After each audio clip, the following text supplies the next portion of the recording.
in here.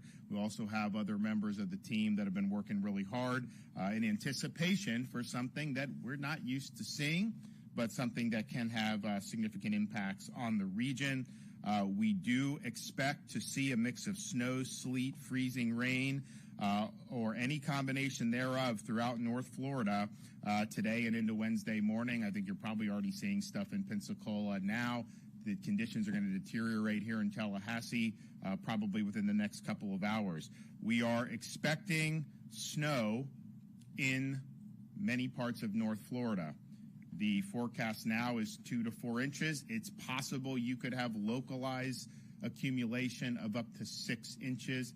I've asked my guys to go back and look at the historical record, and we've never had 6 inches accumulate in Florida based on the information that we had. So that's something that would be very, very noteworthy. Ice is expected in North Florida, particularly in the northeastern part of Florida. Extreme cold warning has been issued across the far western Panhandle for wind chill values as low as 5 degrees, being possible cold weather advisories extend throughout North Florida for dangerously cold wind chills overnight Tuesday and into Wednesday morning. Winter storm warnings have been issued for the western Florida Panhandle, with additional extensions eastward along the I-10 corridor in Duval County. Snowfall totals, as I mentioned, forecast between 2 to 4 inches, and we could break the Florida record. The weather is, of course, forecast to continue to worsen throughout the afternoon. Roads will ice before this time as the weather continues to cool, and so driving is one of the biggest hazards of cold weather. And I'll say a little bit more about that, but that's something that's really, really critical as we weather the next day and a half, 2 days.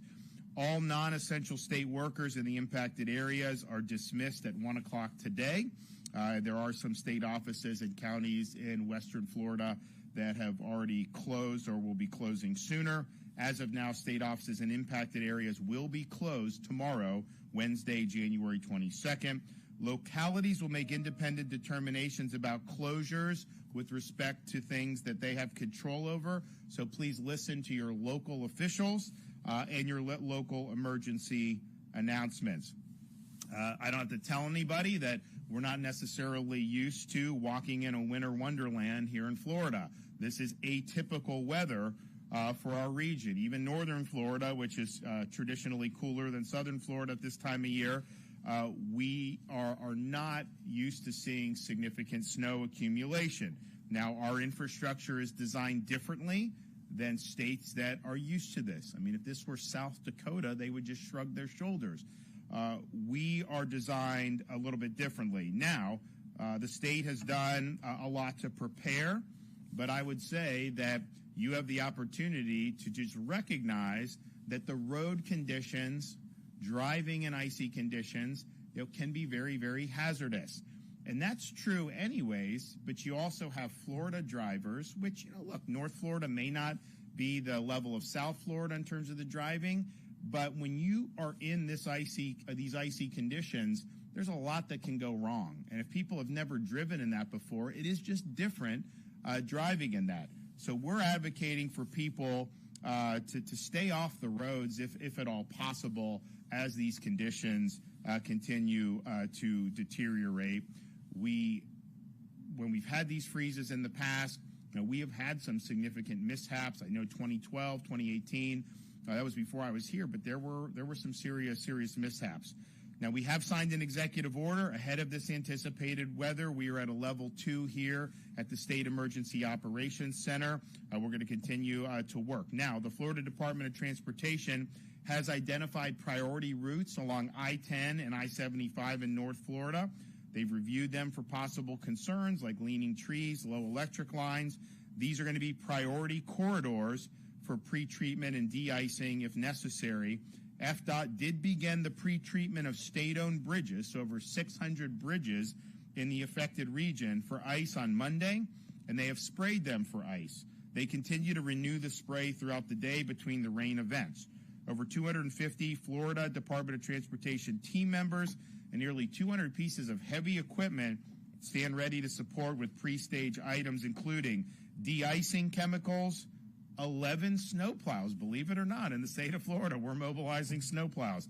120 truck spray rigs to distribute de-icing chemicals on roadways. 25 spreaders to distribute de-icing chemicals on roadways. Generators standing by for traffic signals as needed, and other heavy equipment including skid steers, tractors, front-end loaders, and chainsaws.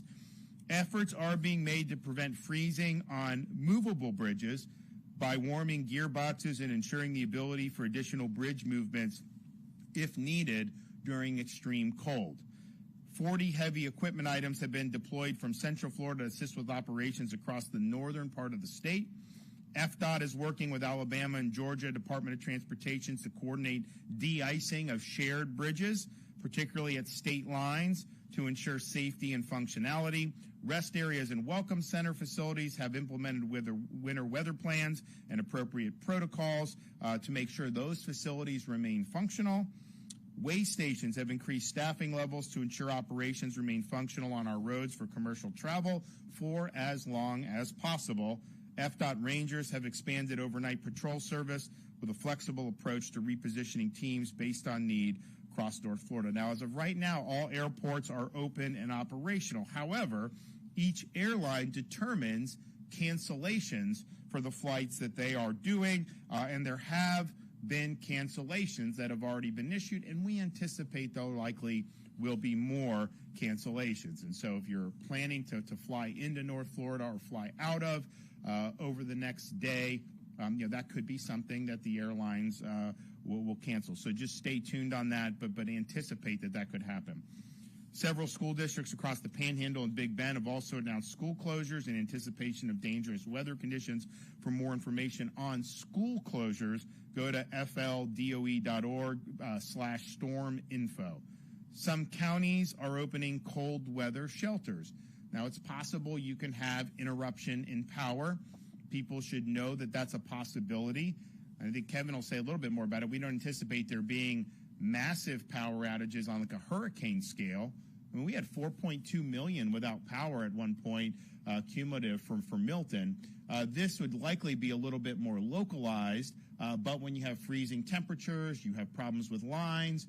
Obviously, if the transmission is interrupted, you could have an interruption in service. So people should just be prepared for that. If you want to see if your county has a cold weather shelter open, go to floridadisaster.org/counties for updated information. Now, as for preparing yourself in your home, we are encouraging residents follow the 5 Ps of cold weather safety. These are not things most people in this state are probably familiar with, especially if you've never lived up north before. One is protect people. You wear multiple layers of clothing to keep warm, hats, gloves, scarves, thermal socks. Just assume that you may have an interruption of heat. If you don't have heat, then obviously that's going to be even more significant. Protect pets. If you are cold, they are cold. Bring your pets inside during cold weather or ensure they have proper shelter and warm bedding if kept outdoors. Protect pipes. Insulate water pipes in unheated areas and let faucets drip slightly to prevent freezing during cold spells. Protect plants. Bring your favorite plants indoors or cover them up with sheets or blankets so they don't freeze.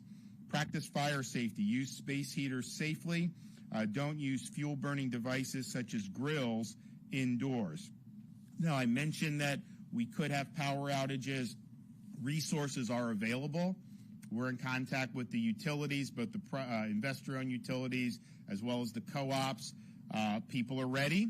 If there is a need for more, we'll be able to facilitate that aid. I mean, similar to what we do during a hurricane, not the same pre-staging in terms of the massive numbers because we do anticipate it to be localized, but there are additional resources available if they need to mitigate power outages.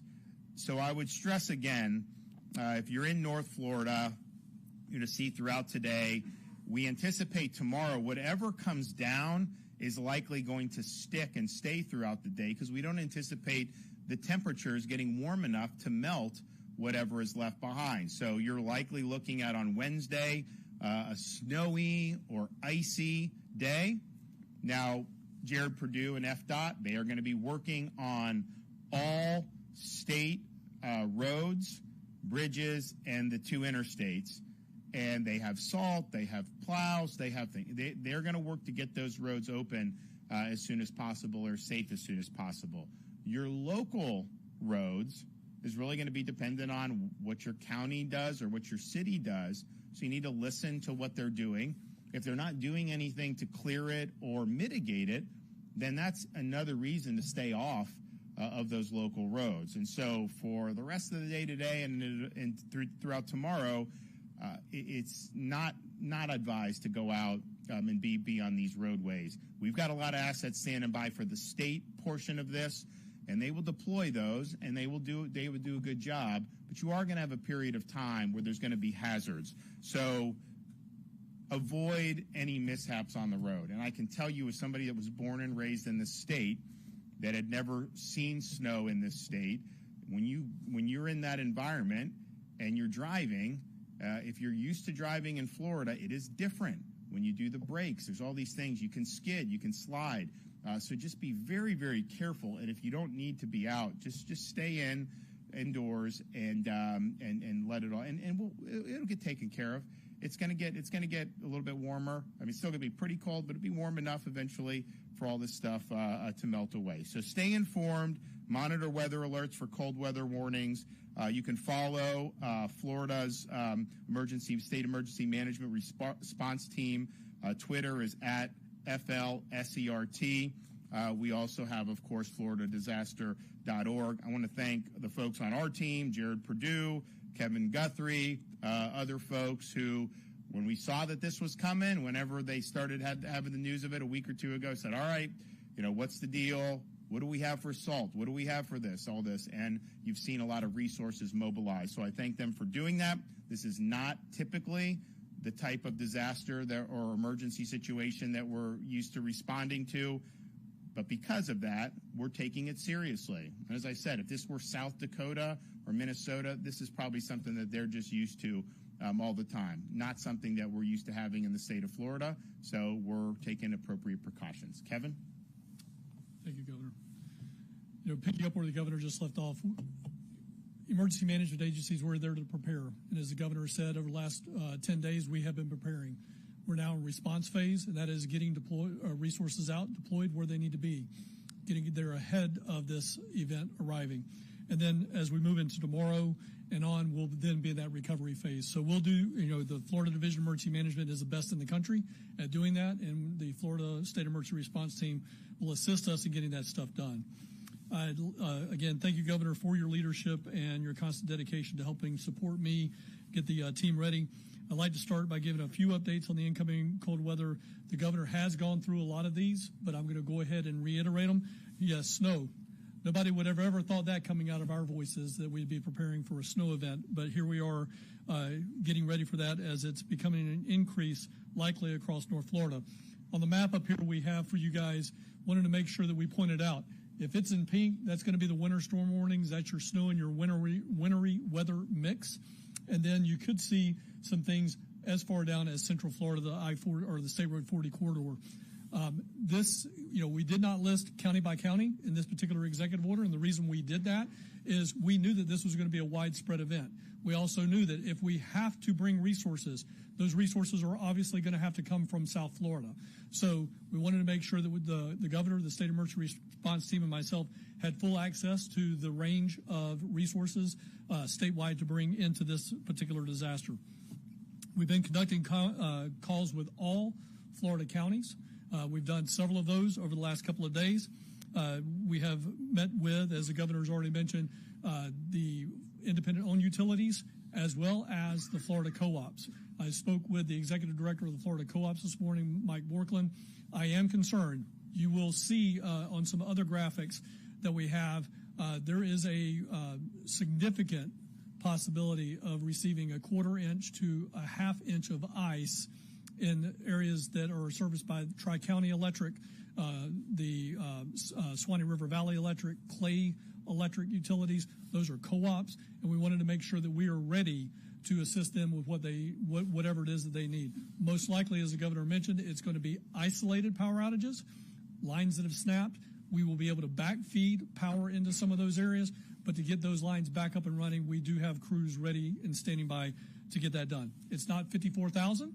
We don't need 54,000 for this evolution, but we do have crews that are standing by and ready. Roads will become icy and dangerous. There is not a may to that. They will become icy and dangerous. We want people, as the governor has mentioned, stay indoors. If you do not need to be on the road, do not be on the road. If you have to be on the road, make sure you're utilizing low speeds. Make sure that you know how to drive in these conditions. If you don't, it might be better just to walk. So please, please be careful. Keep up to date with your local weather forecast. Mobile, Alabama, National Weather Service, Tallahassee National Weather Service, Jacksonville National Weather Service will be your primary go-to locations for weather on this particular event, and then obviously your local weather stations. So please make sure you keep up to date with those local weather forecast watches and warnings. Some counties and schools have issued closures in preparation for the expected weather, and some cold weather shelters are opening in some counties. That is going to be a county by county, as it is in every single disaster. Sheltering is a function of county government. They will be the ones that will open those up.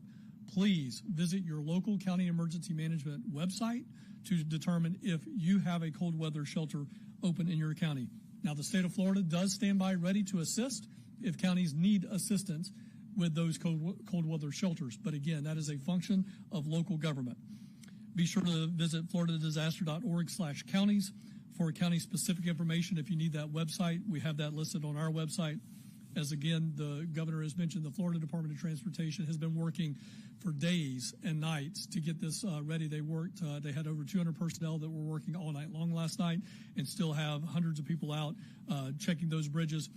For the latest on their information, again, 511.com is the best place to go and get that information, or the 511 app. So please make sure you're doing that. Again, as counties with cold weather sheltering should have information being prepared on their social channels and on their county websites. We retweet, we repost most of those counties. You can follow us at FLSERT, or again, follow your local county social media application for those things. Again, Governor, thank you so much for all you do for the Florida Division of Emergency Management and Florida State Emergency Response Team. So, as Kevin said, just expect hazardous conditions. These conditions we're not used to in Florida. There's going to be a lot of people that have never been in conditions like this on the road. I remember driving my pickup truck in Boston, Massachusetts, and like I'm in my 20s, and like you hit and you just skid, and it's like, okay, this is different, and you learn how to kind of do that. But if you're out there now thinking like you could just power through it, I mean, there will be accidents, and we don't want that to happen. It's avoidable. These guys are going to work very hard. I mean, I can tell you on the interstates and on the state roads and bridges, these guys, they've got massive resources. They're going to get after it.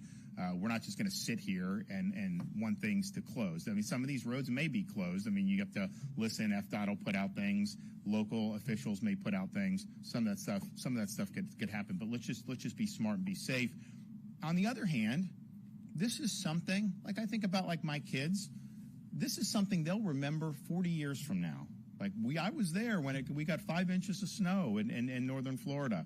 And so it could be something that people go, they're safe, and then they have a memory about it. So it's possible. And if we set a record, people always remember winter of 2025, Florida hit 5 inches, or whatever the possibility is. It's not going to be sustained 5 or 6 inches, but it could hit that in certain areas. So that could be something that you look back fondly on, but only if you're making smart decisions and not pushing the envelope on the road. So thank you. Any idea what time people should be off the road? Facing with the snowstorm. Excuse me? Talk about the infrastructure challenges that you guys are facing. Well, just as I mentioned, when we build infrastructure in Florida, it would be foolish for us to build it around snowstorms. This is not what we have. So our infrastructure is just geared differently than if we were in the Great Lakes region, let's say. That's fine. However, we've mobilized snowplows. We have salts for the roads. We can use some of our other heavy equipment in order to be able to clear the roads. And so this is something, we've been discussing this now for many days. This is something that you have seen a mobilization. We tend to work quick in Florida, and so we are putting a lot of resources to bear to make sure that these roads are safe as possible.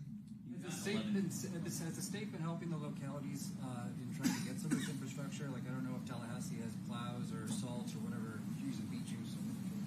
So, we learned a lot from the last set of snow events. We've learned a lot all the way going back to, I think it was 1989, when there was something that hit Jacksonville. We have been building capability and capacity over the last 2-3 decades.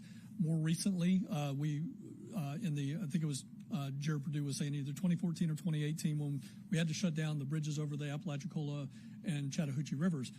We have taken steps this time to prevent that from happening. Not saying that we're not going to have temporary closures, but we are doing everything we can, and we have built that capability and capacity so that we have more snowplows. We did not have that back then. We did not have the pre-treat solution that we have on the roadways now. So we have learned a lot from that last situation, and we're ready to respond to that. Do I think we're ever going to get to a situation in Florida where we have hundreds of snowplows and all kind of de-icing equipment and things like that? No, I just don't necessarily think that that's a good investment in our infrastructure, because we only deal with this once every so often. And when we do, just like it's going to be this situation, we're talking about 20 to 24 hours. So I think with taxpayer dollars, it's much smarter to have a more thought out, smart, effective response. For example, we're pre-staging a strike team of rescue units on the other side of the Apalachicola River so that we can help beef up that ambulance response time if those physically constrained counties west of the Apalachicola River need them. We're doing things like that make smart investments as we respond to this particular incident. Just keep in mind that whatever your locality has or doesn't have, I mean, those roads, we may have the state roads and the interstates cleared quick. It's possible, right? I don't know. We're not necessarily micromanaging everything they're doing to clear their roads, but just know that those roads could be hazardous, maybe even starting now in Pensacola area, but certainly throughout this afternoon. And then tomorrow, you are just going to have accumulation. There's going to be ice. There's going to be snow. We don't think it's going to be warm enough for that to really melt. So that'll be there. Now, our guys for FDOT are going to focus on the state bridges and state roads and the two major interstate thoroughfares. But be very cautious when you're going on some of these local roads, because you don't know if they may not have been treated at all. They may not have done any plowing. They may not have done any salting. And yes, it's not like they should be stocking up on. I mean, your municipality or a county, you have limited budgets. You got to make decisions. For them to be stockpiling snow plows for a once-in-a-decade type thing, that's not the smartest thing to do. So it's not a failing at all on there. But it just may be the case that over the next 24 hours that some of those roads, may continue to have accumulation in excess of what some of the state is. Any advice when people should plan to be off the roads? Kevin, you want to? Yeah. So the timing is going to vary, and I wish I had the slide up here in front of me right now to show you, but it obviously, as the governor just mentioned, we know that we have snow on the ground in Mobile, Alabama. That is happening. That's going to continue to work its way into the state. Most likely, as we're talking right now, we've probably got snow starting to fall in Pensacola, Escambia County. So it's going to progress all the way across the state. Much like when we have a hurricane, there's going to be front with this, and we will make decisions based on that. Again, we make decisions. We make the decisions on the government office closures for the state of Florida, but local counties will make those decisions on when they want people to stop driving in their areas based on that arrival of that wintry precipitation mix. So for this general area, National Weather Service Tallahassee is calling for somewhere between probably 3 and 5 tonight.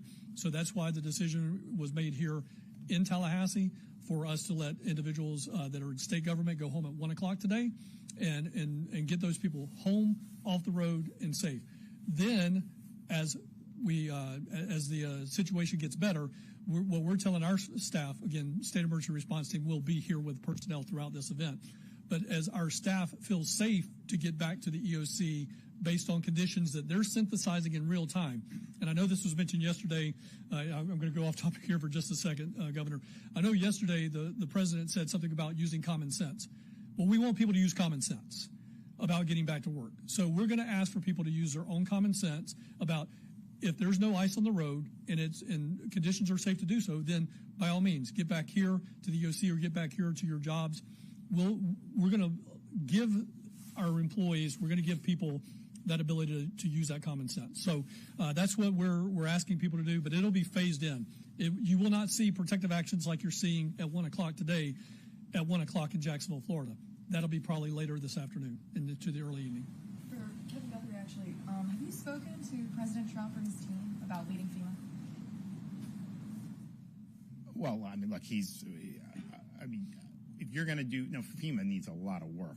But if you're talking about emergency response, where would you go? You would come here to Kevin because, he's done it better than anyone. And so I don't know what they're going to do, but clearly we have a body of work here where major debilitating disasters are handled in ways that a lot of people didn't think were possible, even 10 years ago, and compare us with some other states on how some of this is done. And so Kevin has done very well on that. And, I'm sure they'll make a decision shortly, but I don't think you could ask for anyone better. Now, I told them, I was like, I don't really want to lose you, but I want people to go on to do bigger and better things. And so that's totally good. And I'm very supportive of that. But just understand, if you get there, we are going to be hectoring you for change. We do not want to run the same playbook we've been running. Block grant us money. Let us run with it. And I don't think anyone would appreciate that approach more than Kevin, because he's been here at the state level managing this stuff.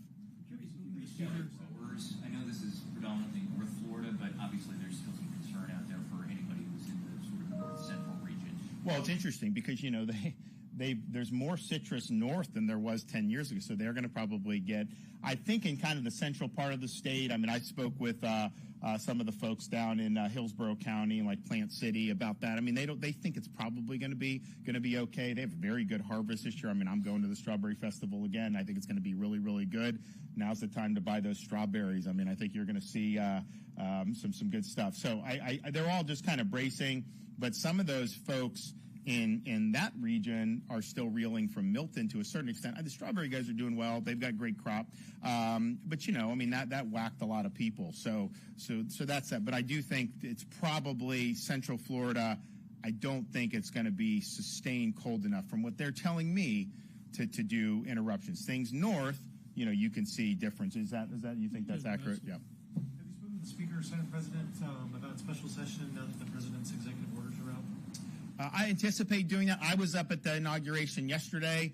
We got back last night. We've been really working this issue now, and we're going to see it through. Obviously, I don't know if those guys are in town. They were scheduled to be, but because of the weather, so we are going to do. But clearly, if you look at those executive orders, there was a lot of really good ones, but the immigration, this is really, really strong. And the president came out of the gate very, very committed. And I've been saying this was going to happen because, I've been talking to him about it. We've been talking to their staff. So we knew that they were going to come out really strong.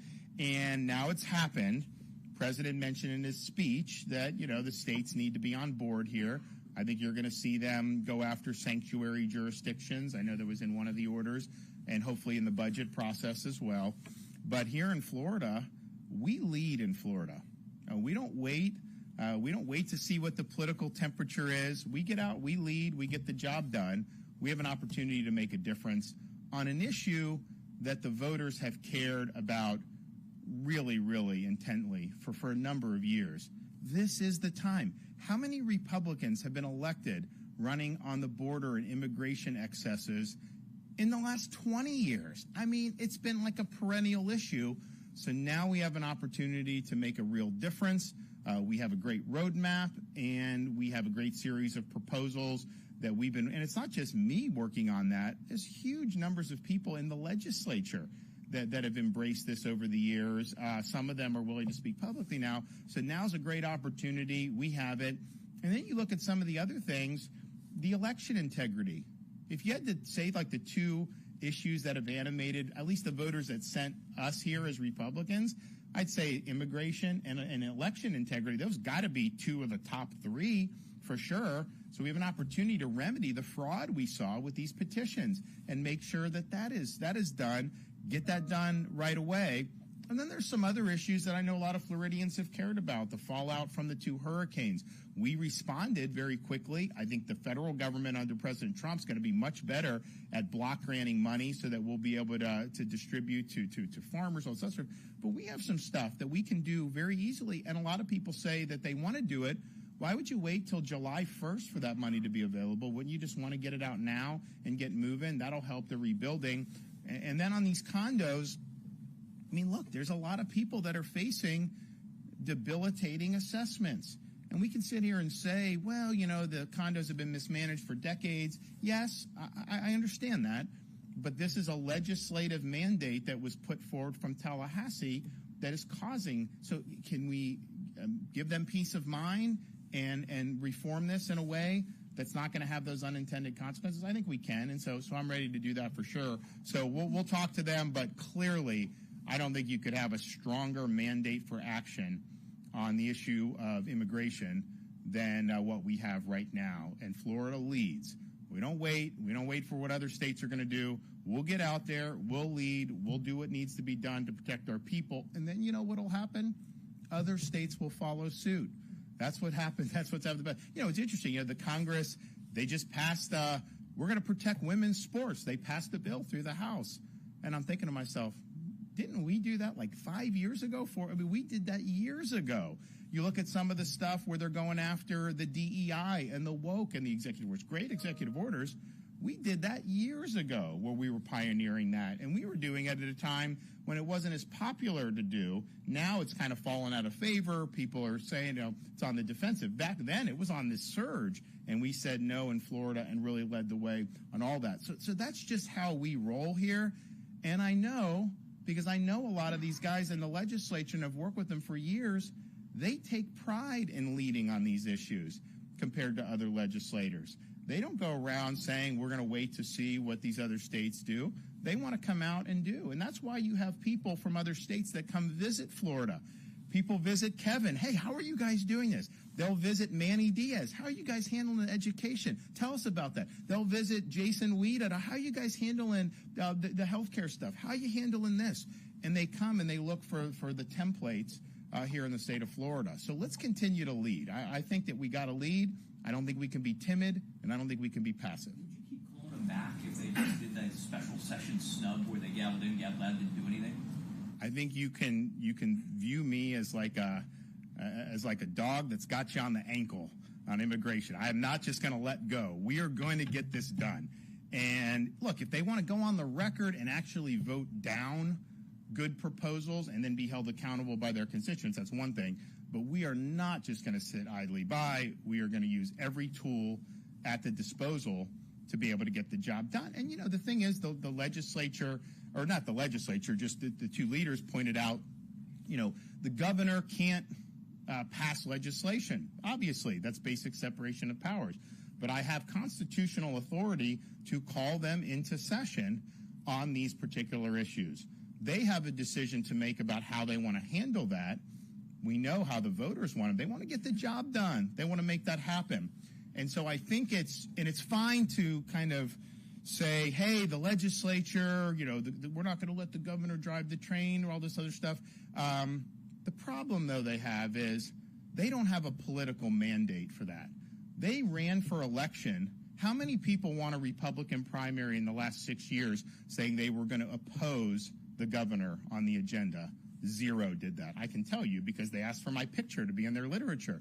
So they ran saying, we're going to support the governor's agenda. That's just the reality. So I have a responsibility to lead on these issues. I can't just sit idly by. The voters expect me to lead on these issues.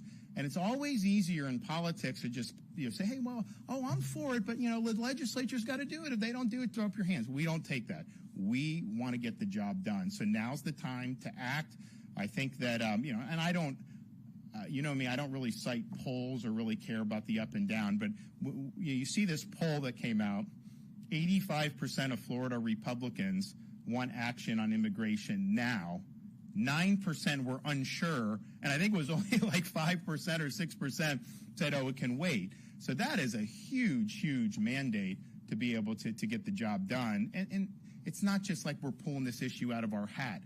This is the central issue that has animated our voters for 4 years under Biden. President Trump coming in, as great as the executive orders were, the fact of the matter is, this is like a hanging curveball with how bad Biden's done. I mean, of course you have to remedy this stuff. No one has thought that you could possibly sustain policy as bad as Biden did on the border, but yet that's what he did. So now's the time to act. I'm confident we're going to be able to get the job done. I know there's a bunch of different issues, but I would say in terms of the level of ripeness, I would say the immigration and the election integrity and petition security, that those are ripe. Those need to be tackled immediately, and we'll use all the authority that we have under the Florida Constitution to ensure we're doing the people's work. Thanks. Attorney General appointment, any timeline? My Attorney General appointment will be done when I'm confident we've gotten all the stuff we got floating around here done and on the right track, and then we'll go ahead and pull the trigger on that.